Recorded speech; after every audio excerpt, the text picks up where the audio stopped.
Everyone, good morning. कैसे हो आप सब? आई होप आप सब अच्छे होंगे, हम भी बढ़िया हैं। स्वागत है आप सबका मेरे यूट्यूब चैनल प्रियंका धारीवाल में। तो गाइज आज मैं आप लोगों को कुछ बताना चाहती हूँ। गाइज मैंने अपनी पिछली वीडियो में 2 दिन पहले मैंने एक वीडियो डाली थी जिसमें मैंने आप सबको बताया था कि मेरे बेटे को आवाज लगा रहा है वो घटिया इंसान। आप सब समझ गए होंगे मैं किसकी बात कर रही हूँ। जी हाँ, मेरे हस्बैंड 1.5 साल बाद उसको बच्चे दिख जाते हैं और वो आवाज लगा रहा है शिवांश शिवांश शिवांश। तो उस वीडियो में मैंने आप सबको एक बात बोली थी कि मैं आप सबको नेक्स्ट वीडियो में बताऊंगी कि वो बंदा कहाँ गया था, कहाँ से वापस आ रहा था। और एक बात और भी मैंने आप लोगों को बोली थी कि वीडियो में ही बोली थी कि उन लोगों के बॉडी में भगवान ने दिल की जगह पत्थर रख दिया है, क्योंकि उन लोगों को किसी के दुख से तकलीफ से कुछ लेना देना नहीं है। आज मैं बिल्कुल क्लियर कर दूंगी उन बातों को कि वो बातें मैंने क्यों बोली थी। तो सबसे पहले तो मैं आप लोगों को कुछ याद दिलाना चाहूंगी। मैंने अपने पहले के ब्लॉग में भी बताया है। तो जिस घर में से मुझे और मेरे बच्चों को निकाल दिया गया है, उस घर को बनाने के लिए मेरे पापा ने लोन करवाया था अपनी पेंशन पे। लोन करवाया था तब मेरे पापा ठीक थे। ठीक मतलब कि हमारी नज़रों में ठीक थे। उस टाइम पे हमें नहीं पता था कि मेरे पापा को इतनी भयानक बीमारी है। मेरे पापा ठीक थे। तो मेरे पापा ने लोन करवाया ये सोच के कि बेटी परेशान नहीं होगी, बच्चों के सर पे छत हो जाएगी। मेरे पापा ने लोन करवा दिया, घर बनने लग रहा है। लोन करवाने के 10 दिन बाद मेरे पापा का गला बैठ गया, मतलब कि उनसे बोला नहीं जा रहा था थे उस टाइम पे, लेकिन बोला नहीं जा रहा था। हमें लगा जैसे बाहर घूमने के लिए गए थे मेरे पापा, तो हमें लगा कहीं कोई हवा की शिकायत या कुछ ऐसा जिससे कि गला बैठ गया। लेकिन जब हमने टेस्ट वेस्ट करवाए तो हमें पता चलता है कि मेरे पापा को कैंसर है, और कैंसर भी लास्ट स्टेज, जिसमें डॉक्टर ने जवाब दे दिया था कि लास्ट स्टेज है, कोई इलाज नहीं है। थोड़ा बहुत पेन किलर वगैरह चलेंगी, बाकी अभी इनकी सेवा पानी करो। मतलब आप लोग अंदाजा लगा सकते हैं कि जिसके परिवार वालों को ये डॉक्टर ये बोल दे कि कुछ नहीं है, सेवा पानी करो, तो आधा तो इंसान वैसे ही मर जाता है। इतना तो वो बंदा उसको देख देख के नहीं, जितना ये बातें सुन के कि अब इनकी सेवा पानी करो, कुछ नहीं हो सकता। उस टाइम पे हमारी जगह अगर कोई और जिनके दिल है, जिनके पास दिल है, वो लोग ये सोचेंगे कि कैसे किस तरह अपने मतलब पापा की जान बचाए। तो उस टाइम पे हमारा सब कुछ खत्म हो गया था, जैसे कोई पहाड़ हम पर टूट गया, सब कुछ खत्म। हम देखिए उस टाइम पे मेरे भाई को सबसे पहले पता चला, मेरी बड़ी दी को। मुझे और मेरी जो मेरे से बड़ी है सोनिया दी, उसको थोड़ा लेट पता चला था। तो वो 2 दिन तक उनका रो रो के बुरा हाल था। हमें 2 दिन बाद पता चला था, हमें नहीं बताया गया था। और यहाँ तक कि मेरे पापा को भी नहीं बताया था किसी ने कि उनको कैंसर है, क्योंकि मेरे पापा जीना चाहते थे। और मेरे पापा अपने लिए नहीं, अपने पोते पोतियों के लिए, हमारे लिए जीना चाहते थे कि भाई बच्चों को सहारा बना रहेगा, बड़े बुजुर्ग का भी। और मेरे पापा आर्मी रिटायर थे, तो उनको ये था कि पेंशन का सहारा भी लगता रहेगा बच्चों को। हालांकि मेरे पापा परेशान थे, दर्द से दुखी थे, फिर भी वो जीना चाहते थे सिर्फ और सिर्फ हमारे लिए। उस टाइम पे 2 दिन बाद हमें पता चलता है। उससे पहले मेरी जो बड़ी दी है भाई, उनकी रो रो के आंखें सूज गई थी, इतनी मोटी मोटी आंखें हो रखी थी, सूज गई थी। हम गए तो हमें पता चला, तो हमारा रो रो के बुरा हाल। हमने खाना पीना सब छोड़ दिया था, क्योंकि जब हमारे पापा अपना मनपसंद खाना नहीं खा पाते तो हम कैसे खा सकते हैं। फिर पापा जैसे थोड़ा और कम खाने लगे, तो हमको ये रहता था कि जब हमारे पापा भूखे हैं, वो खाना नहीं खा रहे, तो हम कैसे खा सकते हैं। तो हम चारों बहन भाई खाना नहीं खाते थे। उस टाइम पे मेरी मम्मी हमें जबरदस्ती अपनी कसम दे के, डांट के, ऐसे करके एक एक रोटी खिलाती थी जबरदस्ती। के हम पापा के सामने जाते ना, पहले रो लेते, फिर मुंह धो लेते, चले जाते, क्योंकि हमने हमारे पापा को बताया नहीं था कि उनको कैंसर है। तो हम रो लेते, मुंह धो लेते, मेरे पापा के पास जाते और उनके सामने हम ये रिएक्ट करते कि वो ठीक हो जाएंगे। पापा के पास से जैसे हम उठ के जाते तो दूसरे कमरे में जाके हम बहुत ज्यादा रोते थे। मतलब इतना बुरा हाल था कि हम कुछ नहीं कर सकते, अपने पापा को बचा भी नहीं सकते, क्या करें। और यहाँ तक कि हमने ना, डॉक्टरों ने जवाब दे दिया था, उसके बाद भी हमने पता नहीं कितने हॉस्पिटलों में जाके रिपोर्ट दिखाई, सब कुछ किया कि किसी तरह मेरे पापा बच जाएं। लेकिन हर जगह यही सुनने को मिलता कि अब कुछ नहीं हो सकता, अब कुछ नहीं हो सकता। घर में चूल्हा जलता जरूर था बच्चों की वजह से कि भाई बच्चे नहीं समझते, बच्चों को तो भूख लगेगी। बाकी हम बड़े लोगों का इतना बुरा हाल था कि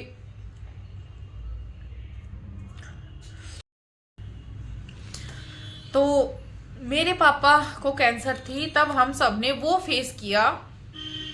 और फिर आप सबको पता है कि मेरे चाचा को भी कैंसर ही, और सेम कंडीशन थी पापा वाली ही। तो पापा और चाचा के कैंसर वाले हालात देखकर हम सिर्फ और सिर्फ एक ही बात बोलते हैं कि भगवान दुश्मन को भी ऐसी बीमारी ना दे, भगवान एकदम से उठा ले पर ऐसी बीमारी ना दे। क्योंकि जितने दिन वो बंदा बचता है ना, जिंदा रहता है, उतने दिन एक तो वो खुद तकलीफ में रहता है, दूसरा कि हमें ये पता रहता है कि ये जाएगा, बचेगा नहीं हमारे पास।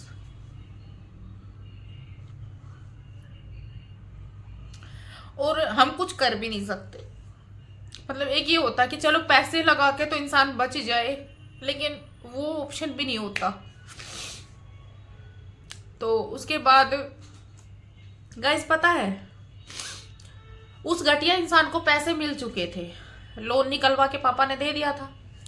उस घटिया इंसान ने पैसे मिलने के बाद देखो मेरे पापा ने उसकी इतनी बड़ी हेल्प की कि उसके खुद के बाप ने हाथ उठा लिए थे कि मैंने बंटवारा कर दिया, तुम चाहे सड़क पे बैठो चाहे कुछ भी करो, अब मैं आगे पीछे नहीं हूं। उस टाइम पे मेरे मम्मी पापा ने मेरी इतनी हेल्प की, उस घटिया आदमी की इतनी हेल्प की।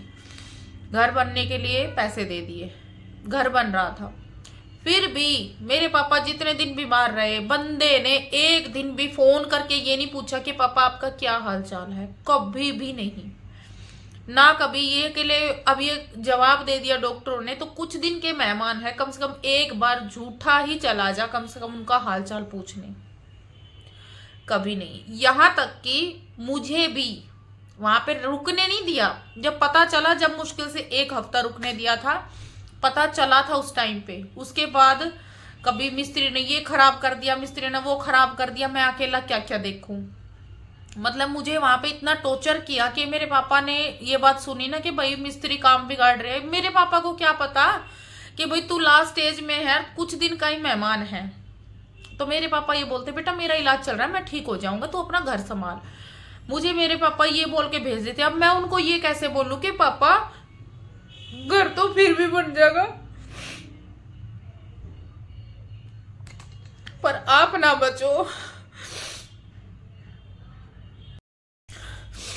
उस टाइम पे मेरे पापा की इतनी कंडीशन खराब थी, फिर भी मेरे पापा वीडियो कॉल कर करके घर देखते थे कि बेटा कहाँ तक काम पूरा हुआ, कहाँ तक क्या कर रहे हो, मतलब मिस्त्री काम ठीक, वीडियो कॉल कर करके उस घर को देखते थे। और उस घटिया इंसान ने वीडियो कॉल तो छोड़ो, जाना तो छोड़ो, एक फोन पर भी ये नहीं पूछा कि पापा आपका क्या हाल चाल है, कभी नहीं। तो गाइज मुझे ये लगता था कि ये इंसान चलो मेरे मायके वालों का नहीं है, मेरे मम्मी पापा का नहीं है, मेरे भाई का नहीं है, कोई दिक्कत नहीं, कम से कम अपने परिवार का तो होगा, अपने बच्चों का तो होगा।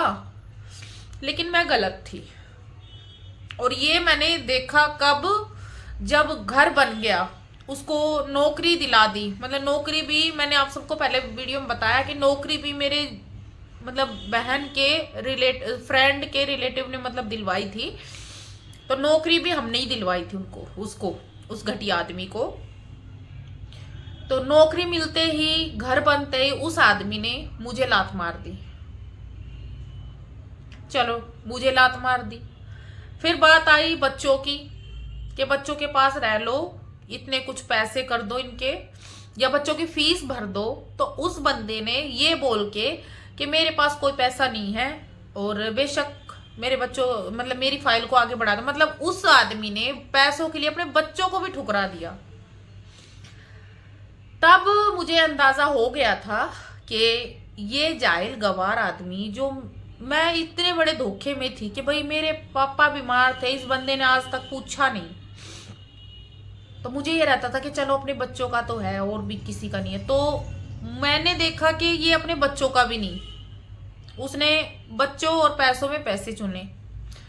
उसके बाद मुझे ये था कि जब उस आदमी ने पैसों के लिए, प्रॉपर्टी के लिए मेरे बच्चों तक को, अपने खुद के बच्चों तक को छोड़ दिया, तब मुझे ये पता चल गया था कि हाँ ये इंसान किसी का नहीं है। और ये बात उसके घर वाले भी जानते हैं कि वो इंसान किसी का नहीं है, उनका भी नहीं है, वो ये बात जानते हैं। तो गाइज वैसे तो ये बात उसके परिवार वाले भी जानते हैं, लेकिन वो सारे एक जैसे हैं, इसलिए उनको फील नहीं होता। वो सारे एक थाली के चट्टे बट्टे हैं। बाकी हाँ, आस पड़ोस पड़ोसियों को और गांव वालों को भी पता होना चाहिए वो लोग कैसे हैं। तो गाइज आज मैं एक बात आप लोगों के साथ शेयर करना चाहूंगी कि अभी मुझे कुछ दिन पहले पता चला कि उस सन की घटिया गवार आदमी के बाप को भी कैंसर है। जी हाँ गाइज, उसके बाप को भी कैंसर है और गले में दिक्कत है। मतलब गले से कुछ खाया पिया नहीं जा रहा और काफी दिन से नहीं खाया पिया जा रहा। ऐसा नहीं है कि एकदम से। मेरे पापा का तो ये लगा लो बिल्कुल, मेरे पापा खेत में घूमने गए थे और जब घूमने जा रहे थे तो जाते जाते अचानक से गला बैठा था। उससे पहले और खाया तो उन्होंने बाद में भी है। ऐसा नहीं कि खाना छूट गया था मेरे पापा का, खा तो उन्होंने, मेरे पापा ने तो एक्सपायर होते उसके 2 दिन पहले तक भी खाया था। जैसे जैसे दिन बढ़ते गए मेरे पापा का गला रुकता गया था, लेकिन मेरे ससुर ने तो खाना छोड़ दिया। कई दिन से लिक्विड चल रहा है और उन लोगों ने उसको डॉक्टर को भी नहीं दिखाया कि चलो भाई कई दिन से खाना नहीं खा रहे, ऐसी क्या दिक्कत है। डॉक्टरों को नहीं दिखाया, किस लिए? क्योंकि पैसे लगते हैं। और पैसों के मामले में तो मैंने आप सबको बताया कि इनसे घटिया टुच्चे इंसान दुनिया में नहीं है। पैसों के लिए जो अपनी औलाद को छोड़ दे, उसके लिए बाप क्या मायने रखेगा। और कहते हैं ना, जो अपनी माँ का नहीं वो पत्नी का कहाँ से होगा, और जो अपने बच्चों का नहीं वो अपने बाप का कहाँ से होगा। या फिर ऐसे कह सकते हैं कि जो अपने बाप का नहीं वो अपने बच्चों का कहाँ से होगा, क्योंकि पहले बाप आता है, बाप ही दुनिया में लाता है उसको। तो जो अपने बाप का नहीं है वो अपने बच्चों का कहाँ से हो जाएगा। तो उन लोगों ने उसको दिखाया भी कब है डॉक्टरों को, जब पड़ोसियों ने, गांव वालों ने उनको थूका है ना कि कई दिन से ये खाना नहीं खा रहे, लिक्विड पिए जा रहे हैं, चला नहीं जा रहा इनसे, तो इसको दिखा लो कम से कम। जब उन लोगों ने डॉक्टर को दिखाया तो पता चला कि उनके गले में कैंसर है। तो गाइस जब हमें ये बात पता चली कि उसके बाप को कैंसर है, तो देखिए इंसान वही है जिसको अगर घर में एक कुत्ता भी बीमार हो जाता है या मर जाता है ना, उसका भी सदमा लगता है कि देखो हमारे घर से एक प्राणी चला गया। वो तो फिर भी इंसान है। तो हमें बहुत दुख आया था। और सच कहूँ तो उस दिन मैं, मतलब मेरा माइंड इतना अपसेट था कि मतलब चाहे उन लोगों ने मेरे साथ कुछ भी किया, यहाँ तक कि मेरे ससुर ने, जब मैं काउंसलिंग के दौरान तारीख पे जाती थी तो वहां पे मेरी तरफ ऐसे अंगूठे दिखा के ये बोलता था कि जिस घर के लिए तू मर रही थी ना इतने दिनों से, वो घर अब मेरा है और मैं अपनी बेटी को दूंगा। ये बात बोलते थे मेरे ससुर। फिर भी जब मुझे ये बात पता चली कि उनको कैंसर है तो मुझे काफी दुख हुआ। और उसकी चाहे वजह कुछ भी लगाओ, क्योंकि हम उस चीज से गुजर चुके थे, हम जानते कैंसर क्या चीज है। हमने देखा है, हमने मेरे पापा को देखा है कैंसर में, हमने मेरे चाचा को 2 महीने के अंदर अंदर पापा को जाते हुए देखा। वही 2 महीने के अंदर अंदर मेरे चाचा खाट में, मतलब कहते हैं ना कि वैसे तो मेरे चाचा को भी काफी दिन से होगी, लेकिन दवाइयां चल रही थी, कुछ बीमारी का पता नहीं चल रहा था। 2 महीने पहले बीमारी का पता चला, 2 महीने के अंदर अंदर मेरे चाचा चले गए। तो हम जानते हैं कि आंखों देखे कैसे इंसान घर से चला जाता है, हम जानते हैं कैंसर बीमारी क्या है। तो हमें दुख हुआ कि हम सिर्फ एक ही बात बोलते थे, जब से मेरे पापा गए उसके बाद भी, फिर चाचा चले गए तब भी, और आज भी यही बात बोलते हैं कि कैंसर जैसी बीमारी से तो भगवान अच्छा है, कोई अटैक वगैरह मतलब एकदम से उठा ले वो बढ़िया, लेकिन कैंसर जैसी बीमारी ना दे। आदमी मजबूर हो जाता है कहाँ दिखाएं कहाँ ना दिखाएं। आप सब जानते हो कि कैंसर जैसी बीमारी में कितने पैसे लगते हैं, और पैसे तो चलो 1% कुछ बेच के या कुछ भी कहीं से अरेंज कर भी ले, लेकिन जब डॉक्टर ये जवाब दे देते हैं ना कि चाहे कुछ कर लो कोई इलाज नहीं है, तो आदमी जीते जी मर जाता है। लेकिन उन बंदों को कोई फर्क नहीं, वो कैसे वो भी मैं आप लोगों को बताऊंगी। लेकिन उससे पहले मैंने ये बात बोली थी कि उन आदमी के दिल की जगह पत्थर हैं। तो देखिए गाइज, उस बात को मैं पहले क्लियर कर देती हूँ। गाइज, मेरे पापा होली के दिन गुजरे थे, होली के दिन गुजरे थे, और अगले दिन धुलंडी के दिन मेरे पापा के मतलब दाग आया था। तो हमारे लिए तो होली ऐसा हो गया जैसे कि ये नहीं होता कि होली आ रही है वही दिन याद आ जाता है पापा वाला, कि इस दिन मेरे पापा गए थे। उस दिन के बाद 3-4 होलियां आ चुकी हैं। हमने, मेरे परिवार ने, हम तीनों बहनों ने, बेशक भले ही हमारी शादी हो रखी है और मेरे ससुराल में, उनके ससुराल में होली मनाई जाती हो, लेकिन हमने किसी को रोका भी नहीं, लेकिन हमने मनाई भी नहीं। हमने होली नहीं मनाई क्योंकि हमारे, जिन्होंने हमें जन्म दिया, पाल पोस कर बड़ा किया, जिन्होंने हमारा सब कुछ किया, वो उस त्योहार के दिन जाए और फिर भी वो लोग मतलब हम वो त्योहार कैसे मना सकते हैं। तो हमने वो त्योहार नहीं मनाया। हालांकि मेरे ससुराल वालों ने मुझे इतना टॉर्चर किया है। एक बार तो मतलब जिस साल मेरे पापा एक्सपायर हुए, होली के दिन, धुलंडी के दिन दाग आया, उससे अगली साल जब होली आई, तो देखिए गाइज, मैंने किसी को रोका भी नहीं कि भाई आप लोग मत मनाओ, लेकिन मैंने मनाया भी नहीं। लेकिन मुझे इतना फोर्स किया गया मेरी सास ने, मेरे हस्बैंड ने, यहाँ तक कि पड़ोसनों ने भी। बताओ पड़ोसनों ने क्यों? क्योंकि मेरी सास जा जा के रोती थी कि देखो बाप चला गया तो क्या हो गया, दुनिया के बाप मरते हैं, अरे हमारे ना गए क्या, हम क्या नहीं करते, तो त्योहार नहीं मनाती। अरे मैंने किसी को रोका थोड़ी ना है कि भाई तुम मत मनाओ। मैंने बोला कि सिर्फ मैं तुम लोगों का जो तुम्हें करना है, खाना है, खाओ पियो, धुलंडी मनाओ, कुछ भी करो, लेकिन मुझे मत बोलो भाई। मेरा तो उस दिन ऐसा हो जाता है कि मेरे पापा आज ही गए हैं। मेरी सास ने मुझे इतना टॉर्चर किया, यहाँ तक कि दूसरी होली पे, मतलब होली उन लोगों ने पूजी, सारा काम किया उन लोगों ने। और एक होता है नॉर्मली, चलो भाई होली पूजी आए, बच्चों के लिए होता है, वो भी देखा जाए, कर लो, कोई दिक्कत नहीं है। मेरे हस्बैंड ने डीजे बजाया था, और ऐसा नहीं कि किराए पे, घर में डीजे बजाया था। और मैंने ना ऐसे पल्लू लेके और पैरों में रख दिया था कि ना आज के दिन डीजे मत बजाना। और वो किस लिए मैं बताती हूँ कि मैंने व्रत नहीं किया होली का, कि मेरे पापा चले गए इस दिन, मैं नहीं करूंगी। तो पहली बात तो एक बात क्लियर कर दूं, व्रत वगैरह दिल से होते हैं, ना कि दिखावे के लिए। मैंने व्रत नहीं किया, तो मेरी सास ने पड़ोसनों के सामने, सबके सामने रोया कि व्रत नहीं करती, दिखावा करती है, बाप मर गया, बाप मर गया।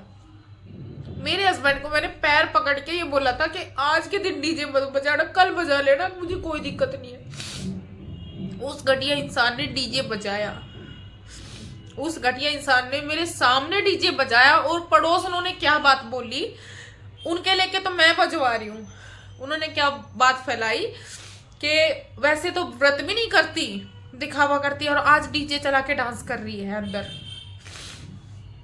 मतलब उस घटिया बददिमाग गवार घटिया इंसान ने मुझे इतना सुनवाया है ना उन 10 सालों में, सास से, ननद से, देवर से, पड़ोसियों, सबसे, कहते ना, एक औरत को जब तक कोई कुछ नहीं कह सकता जब तक उसका हस्बैंड उसके साथ है, लेकिन मेरे तो हस्बैंड ने ही मेरी इज्जत खराब की है 10 साल तक। ठीक है, उसके बाद भी मेरी सास मुझे वैसे कभी नहीं, देखिए मेरे पापा गुजरने से पहले मैं खुद होली खेलती थी। देखिए कोई बात नहीं थी, सब मनाते थे, मैं भी खेलती थी और मैं बहुत खुश रहती थी होली पे, मुझे अच्छा लगता था त्योहार। लेकिन तब मेरी सास ने मुझे कभी गुलाल नहीं लगाया, कभी भी नहीं लगाया। लेकिन जिस साल मेरे पापा एक्सपायर हो, उससे नेक्स्ट मतलब अगली साल जब होली मना रहे थे और मेरा मन नहीं था, तो मेरी सास मेरी तरफ चली गुलाल लगाने के लिए। ये तो एक उन्हीं की पड़ोस में रहती है, उसने इशारा किया कि नहीं, जब अगली का मन नहीं है तो रहने दो, क्यों लगाती। मतलब ये कि किसी की दुखती रग पे अगर नमक डाला जाए तो मेरी सास बहुत अच्छा, मेरी सास ना बहुत अच्छे से कर लेती है ये काम। कहने का मतलब सिर्फ इतना है कि उन लोगों को किसी के दुख से तकलीफ से कोई मतलब नहीं है। और मैं ये सोचती थी वो लोग मेरे परिवार के लिए ऐसा करते हैं, लेकिन मैं गलत थी, वो मैं आज आप लोगों को बताऊंगी। तो गाइज मुझे ऐसा लगा था कि जब हमारे साथ ऐसा हुआ, मतलब मेरे पापा की, चाचा की, जब हमें पता चला कि उनको कैंसर है, तो हम तो अपने जैसा समझे भाई। हमने सोचा कि भाई अब उन लोगों पे क्या बीतेगी। ये लगा था कि उन लोगों को भी इस बात का दुख होगा कि उनके बाप को कैंसर है। लेकिन अभी मैं कुछ क्लिप ऐड करूंगी वीडियो में, तो आप लोग देखना उनको कितना दुख है अपने बाप की बीमारी का। मैं वीडियो एडिट कर रही हूँ, आप लोग भी देखो पहले, तो फिर बात करते हैं आगे। तो गाइज ये जो वीडियो आप देख रहे हो, ये वीडियो दिवाली के दिन की है। और ये जो दिवाली इतनी धूमधाम से मनाई जा रही है, आप लोग देखना, ये मेरे ससुराल में मनाई गई है। और ये वीडियो उस गवार घटिया आदमी ने बनाई हुई है, जो कि मैं आप लोगों को दिखा रही हूँ। ये देखिए, डेकोरेशन देखिए। और जैसे दिवाली, ऐसी दिवाली तो ये लगा लो हमने भी नहीं मनाई होगी, जैसी इन लोगों ने घर में कैंसर का पेशेंट होते हुए मनाई है। जबकि इनको पता है कि इनको तो छोड़ो, इनको तो क्या पता होगा, ये तो निर्दयी इंसान है। आप सबको पता होगा कि कैंसर जैसी बीमारी क्या होती है, जिसका कोई इलाज नहीं। अगर कोई पहली दूसरी स्टेज में बचता है तो वो कितनी मतलब मुश्किल से बचता है, कितने पैसे लगते हैं इस बीमारी में, और जो मरीज है, पेशेंट है, वो कितना तकलीफों से गुजरता है, वो आप सब समझोगे, पर ये लोग नहीं समझेंगे। ये देखिए, इन लोगों ने कितनी धूमधाम से दिवाली मनाई है। डेकोरेशन देखिए, फुलझड़ी, बम, पटाखे, ये सब। और ये वीडियो उस गवार घटिया ने ही डाली हुई है। जब मैंने ये वीडियो देखी तो मैं इतनी हैरान थी। मुझे ये था कि अब तो कम से कम उस आदमी को ये एहसास होगा कि जब किसी के माँ या बाप बीमार होते हैं और ऐसी बीमारी से जूझते हैं तो औलाद पर क्या गुजरती है। लेकिन अब मैं बिल्कुल अच्छे से समझ चुकी हूँ इस इंसान को भी, उसके घर वालों को भी, कि जो इंसान अपने घर में अपने बाप को ऐसी हालत में देखकर भी दिवाली मना सकता है, त्योहार मना सकता है, तो उन लोगों ने जो मेरे साथ किया होली के दिन, वो कुछ भी नहीं था। उन लोगों की सोच जो है वो तो रहेगी। जब वो लोग मुझे बोल रहे थे तो मुझे ऐसा लगता था कि मैं कभी सोचती थी कि भगवान ना करे ऐसा अगर इनके साथ होता था, क्या ये लोग अब खुद भी ऐसा करते। लेकिन आज मैं समझ चुकी हूं कि ये इंसान, मेरे साथ इन्होंने गलत नहीं किया, ये है ही ऐसे। इन लोगों के लिए चाहे कोई मरे चाहे जिए, ये सिर्फ अपने अपने हैं, अपने अपने शरीर के हैं, अपने माँ के नहीं, अपने बाप के नहीं। और देखिए, दिवाली तो चलो अपना त्योहार होता है भाई, मना भी लिया, देखा जाए। ये छठ पूजा की वीडियो है, जो कि ये घटिया इंसान, इसका एक दोस्त है, उसकी छठ पूजा में जा रहा है और वहां पे वीडियो शूट की है इसने। तो आप लोग सोच सकते हैं कि दिवाली तो दिवाली, ये छठ पूजा पे भी इतना इंजॉय कर रहा है, तो ये इंसान कैसा होगा।